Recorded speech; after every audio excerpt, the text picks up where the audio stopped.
Jhatka and Sikhi. Hi, I'm Dr. James Holt, and yesterday I attended a meeting or a debate in Parliament where the morality, if you like, of eating meat within Sikhi was explored. And what's really interesting, from an outside perspective, most people would assume, or do assume, that Sikhs are vegetarian. And I've discussed this at length in TikToks before. And in fact, within the Panth, there are many Sikhs who would see themselves as vegetarian, and that it's a central part of Sikhi. And perhaps this is due to things like the serving of langar, which is always vegetarian. And that is because the belief in equality and everybody is welcome, so nobody should be excluded. And I'm very conscious that Guru Nanak Dev Ji said that fools argue about flesh and meat, but they know nothing about meditation and spiritual wisdom. The most important thing for Guru Nanak was the way a person lived and the internal relationship with Waheguru.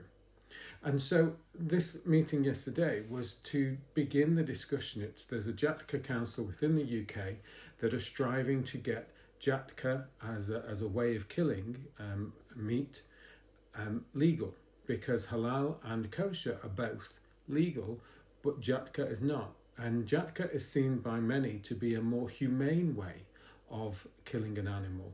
It uses one blow. For me, outside of the big debate about whether Sikhs should eat meat or not, and I think there will be lots of Sikhs who say no, but then there's lots of Sikhs who say yes. And so the idea is that people need to respect one another and be able to see both perhaps traditions within Sikhi itself. And Gurinder Singh Mann spoke at length about the history of meat eating and how that has taken place in the various Rahetmanas and all different kinds of things that are there. But for me, it's an issue of religious freedom. If Muslims and Jews are able to have halal and kosher meat, then surely Sikhs should be able to have Jhatka meat as an alternative, if you like.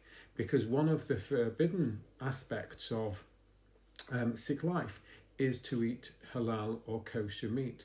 And so Jhatka meat is a very interesting thing, whether you agree with it or disagree with it. It's the idea of religious freedom that I think is most important within this debate. And examples were used from schools and from hospitals, where sometimes the default is to serve halal meat.